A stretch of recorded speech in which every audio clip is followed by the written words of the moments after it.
there, friends. Rebecca here, the Dragon Librarian from Farmington Community Library. And Zephyr and I are here today with a very, very special book video for you because we are officially in the new year, 2024, and that means it is time to talk about my favorite books that I read in 2023. Now, I read a lot of books last year, so it was really hard to sift through them all, but I was able to do that. So for the next few weeks, we're actually going to be talking about a lot of the different books in different categories. So today we're going to talk about my top 5 favorite books. Then we're going to talk about my top 5 favorite runners-up. We're going to be talking about my top 5 favorite thriller mysteries. And then also my top 5 favorite fantasy sci-fi books. So we've got a lot of ground to cover. Today, like I said, we're just going to be talking about top 5 favorite fiction, adult fiction books of this year. Whew, what a year it was. Now, I know that a lot of different organizations, bookstores, and news media sites put out their best of 2023 books at the end of the year. Like in December, you see all these different lists coming out. Oh, what are the best books? What are the best books? So why do I wait until January to do that, right? I could have done it a few weeks ago, but I'm reading up until the very end of the year, right? And you never know if something is going to throw a wrench into what you're reading. And that actually this year is what happened to me. So the book that I originally thought was going to be my number 1 pick, all year I was telling people this is my favorite book. It's my favorite book. It's so, so good. I read it like last February or March. It was so, so good. And it is so, so good. Don't get me wrong. But then I read a book 3 weeks ago that pushed it to the number 2 slot and is now occupying the number 1 slot. So you just never know what is going to happen at the very end of the year. So I always really like to wait until the year is completely over and then I start going through all the books I read. There were a lot. I read well over 400 books last year. I think the number exactly was like maybe 434 or something like that. So there was a lot of things to take into consideration. So what is it that I consider to be a great book to make it onto this list anyway? So the writing has to be really good, first and foremost, but also, and more importantly, it has to really, really mean something to me. So it has to resonate with me on an emotional level. It has to be a book that I'm thinking about even after I finish reading it. It has to be something like that for me to consider it to be a favorite. And even then, it was really hard to narrow it down because there were a lot of great books that I read this past year. But I was able to finally narrow it down to 5 and then to 10 and then to 5. And that's what we're going to be talking about today. So you may have books probably that are going to be completely different than my list. And that's the really big joy of reading, right? Everybody's going to be different about what they love and what they don't love. There may be books that I talk about today that you're like, oh, I read those and they were like just okay. Or there might be books that you're like, oh my gosh, I read such and such book. Why aren't you talking about that one? And if that's the case, I want to hear about it. So please, in the comments, if you want, tell me some of your favorite books that you've read this past year because I want to hear about them. Maybe they're ones I haven't read of, or I haven't read, or I haven't heard of, and I want to try them out. That's, like I said, the joy of reading is every reader is different. So books are going to resonate with different people in different ways. So these are just one humble reader's favorite books of 2023. So we'll start with number 5 and work our way up to number 1. Tom Lake by Ann Patchett. Oh my gosh. I'm pretty biased with this one, I have to say, because I have loved every single thing that Ann Patchett has written. I absolutely love her writing. I love her as a person. She's just an incredible human being. And this was her new book that came out last year. Absolutely, completely fell in love with it. And it's a very simple story. It's not anything that you would think would be completely mind-blowing. It's basically the story. It's set over the beginning of the pandemic. And you've got the main character and her 3 adult daughters who are staying with her in their cherry farm in Michigan. And while they're staying there, everybody's lives have been disrupted. The 3 girls are helping their mom and dad, harvest the cherries for the season, because of course this still has to happen no matter what is going on in the world. And as they're doing this, their mom is telling them the story. She's recounting the story of when she was younger and her experience of acting in this camp called Tom Lake, which is a place, and the first love that she experienced there. This is not a huge, pivotal, you hear that story and you're like, Okay, that doesn't sound very groundbreaking. And in and of itself, it's not.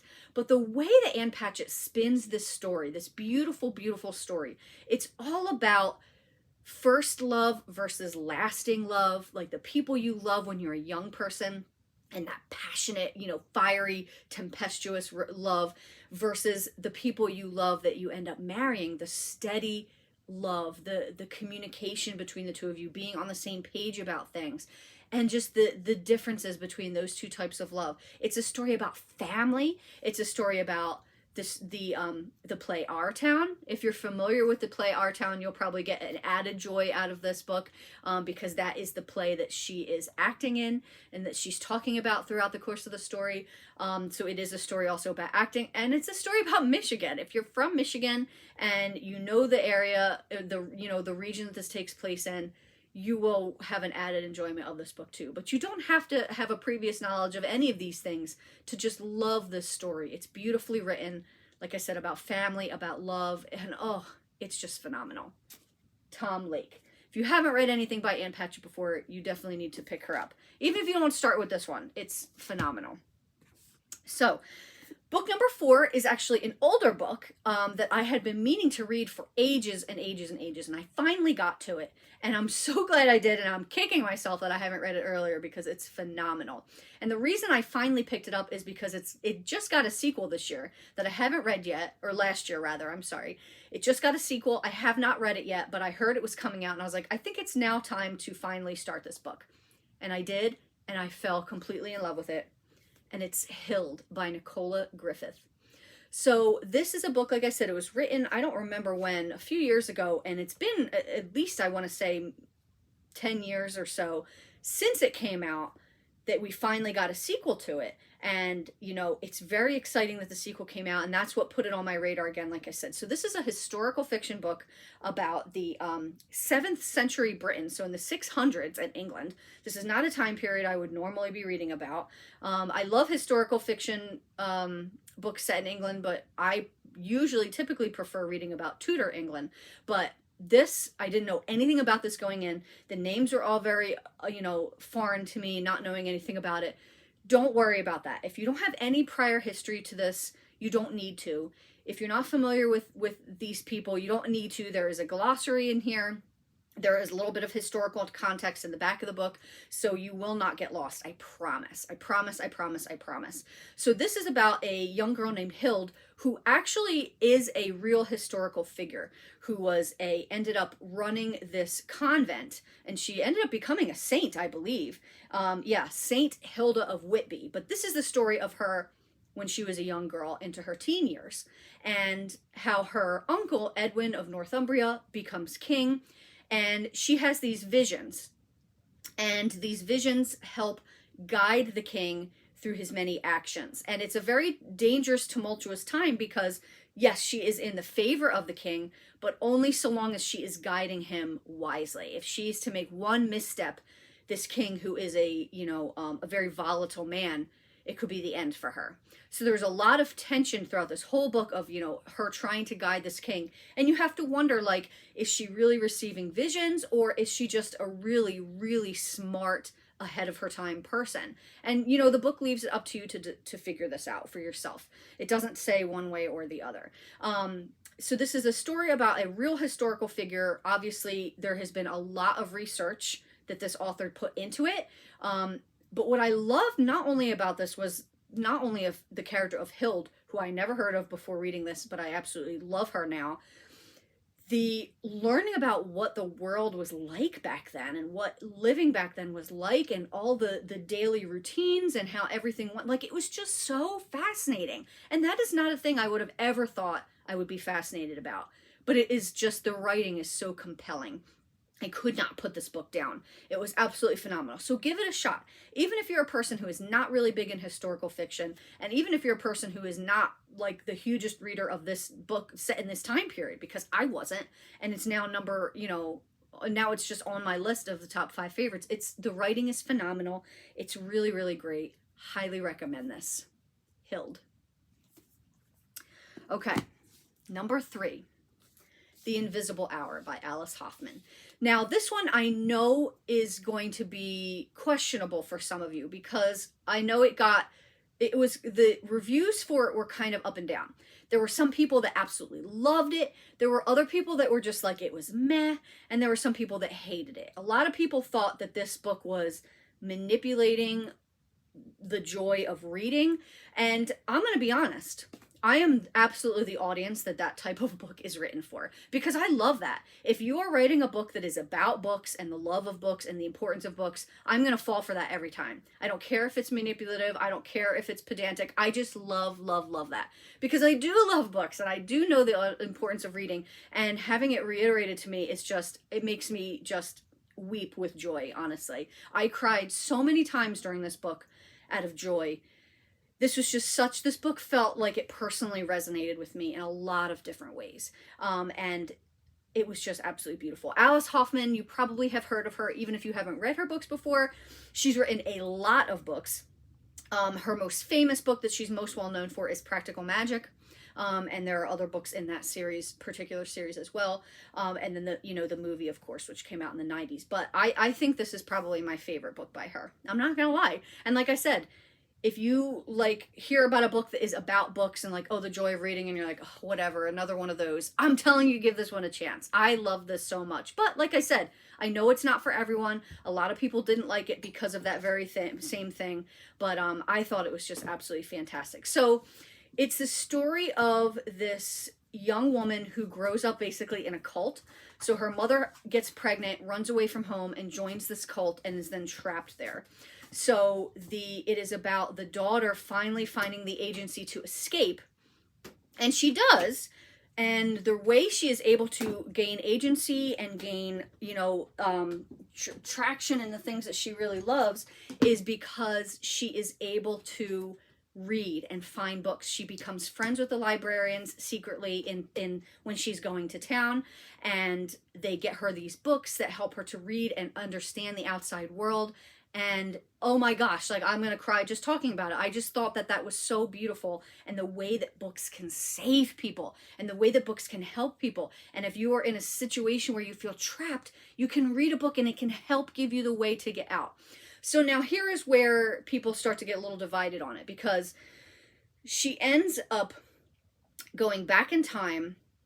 So her favorite book is The Scarlet Letter by Nathaniel Hawthorne, and she ends up going back in time and meeting this author. And some people were kind of like, what?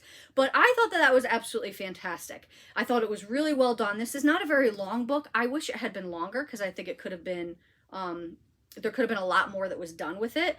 But I thought it was absolutely fantastic. If you love books, if you love reading, if you love books about empowering women and getting out of their, circumstances and thriving, I think you would want to give this one a try. I absolutely loved it. It plucked my heartstrings. Like I said, I cried so many times reading this book. I want to cry now just talking about it again. I absolutely loved it. The Invisible Hour, Alice Hoffman. All right, now we are to book number 2. And remember, this is the book that for many, many months I thought was going to be my number 1 book because I read it. I loved it. And I still have read it and loved it, obviously. I think it's absolutely phenomenal. I recommend it to everybody. I love the author. I've read most of her previous works, and I love them too. And it's just a phenomenal book. I have some questions for you by Rebecca Makkai. Now, she also wrote the book, The Great Believers. It was a finalist for the Pulitzer Prize. The Great Believers this was her new book that came out last year. So I had high anticipation for it, but I didn't expect it to grab me the way that it did. And this book stole my heart. I loved it so, so, so much. So this is the story. It's about a lot of different things. But mostly it is about people who are wrongly accused of crimes and incarcerated, why some of those people are wrongly accused. And it's also about violence against women. So basically the background is the main character has just been hired to work as a teacher to work at the school that she went to school at. It's this private boarding school. It's set away from other things. It's very isolated. And she has just been granted the opportunity to go back there and teach. So as she does, she's doing this, she is remembering this murder that happened when she was a student there. There was a girl that used to be her roommate that was killed, and the person who was accused of it was the athletic director, or one of the people that worked in the athletic department. But now that she's back in the school and she's back in this situation again, in the same place and thinking the things again, she's coming to the understanding that what she thinks happened back then was not what happened, and that the person who was accused should not have been, and that there were a lot of other moving parts that as a young person she didn't understand, but now as an adult she is starting to learn and trying to uncover what actually happened back then. This story is absolutely so gripping. Like I said, it's doing a lot of things, and I know, it sounds like it might be too much, too ambitious, but it does it perfectly well. Such a great story. It hits so many different topics, and it's so well written. This book is one of the best written books, I swear, I've ever read. It was just, oh my God, I love this book so much. I can't stop thinking about it. I can't stop talking about it. I can't stop recommending it. Do not miss this book. Really read everything by her because she's phenomenal, but this book in particular, it's amazing and definitely her best work yet. I have some questions for you. Wonderful book. So what, if I loved that book so much, what is the book that pushed it out of its #1 spot? Because like I said, up until about 3 weeks ago, this book was going to be #1. And then I finished a book that pushed it out of its #1 spot. And I just have to tell you how much I love this book too. This is also an older book, Skippy Dies by Paul Murray. Now, I read this one. This is a hefty book. It's almost 700 pages. So the reason I read this book was because this is his older work. I think it came out in, 2013, 2014 maybe. He has a new book out called The Bee Sting. And that one is a finalist for the Booker Prize. And so I read about that book, and it sounded really good. I bought it right away. And before I wanted to read it, I was like, I've never heard of this author before. What are some of his previous works? So I looked at some of his previous works. I read the description of this one and thought, I need to read this one first because this one sounds really good too. So I got this book, couldn't put it down. For an almost 700-page book, this book had me, was latched onto me and would not let go. I could not stop reading this book. So yeah, the title is Skippy Dies. So the main character is Skippy, and he dies in the opening scene of the book. What? Are you kidding me? How? What? Why? What is going on here? So this book is set in Ireland at a Irish boys boarding school. The opening scene is Skippy with his best friend and roommate, Rupert, and they are at the local donut place, and they are having this donut eating competition. Skippy suddenly falls over, starts to choke, and he dies right there in front of his best friend and roommate. So after that, the story backs up a little bit and brings you up to speed for everything leading up to that moment, the moment again, and then everything that happens after it. How did we get to this point? How do people react to it? What happens afterwards?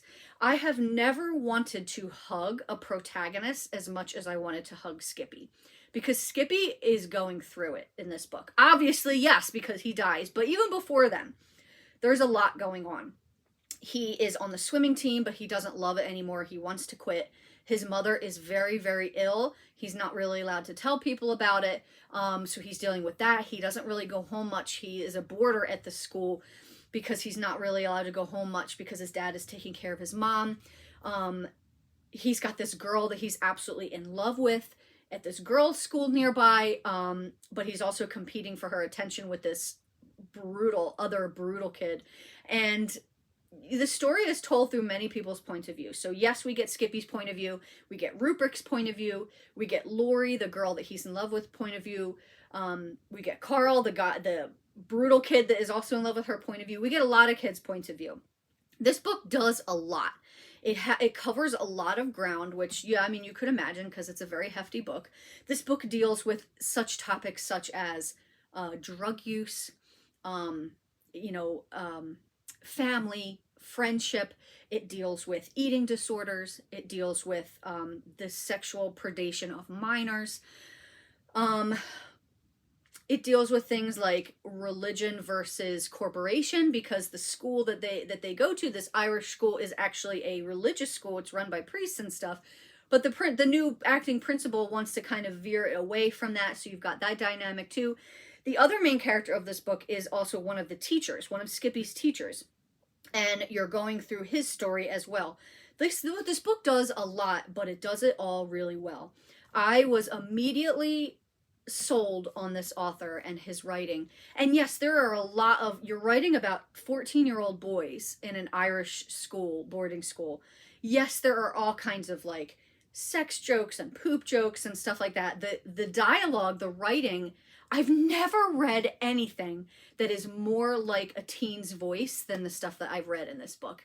It is so hilarious. This book is so many different things, and it brings so many different feelings out. It's joyous, it's heartbreaking, it's frustrating, it's agonizing, it's beautiful and tender and emotional, it's depressing, it's enlightening and empowering. It's all of the things. I felt all of the things reading this book. And that has made me, I just started the bee sting because I just can't wait to read more of his writing. I love this book with every fiber of my being, and it is absolutely the best adult fiction book I read in 2023. I recommend it. Please give it a try. Skippy Dies by Paul Murray. Well, those are my top 5 favorite books that I read last year. I hope that some of them sound really interesting to you. If so, they are all available to check out at Farmington Community Library. And also, like I said, please leave me a comment. Let me know some of the books that you really loved this past year. They might appear in some of my upcoming videos because, like I said, next week we're going to talk about my top 5 runners-up. After that, we'll talk about my favorite mysteries and thrillers. And then after that, we're going to talk about some fantasy and sci-fi books that were wonderful. So thank you so much for watching, friends, and have a wonderful rest of the day.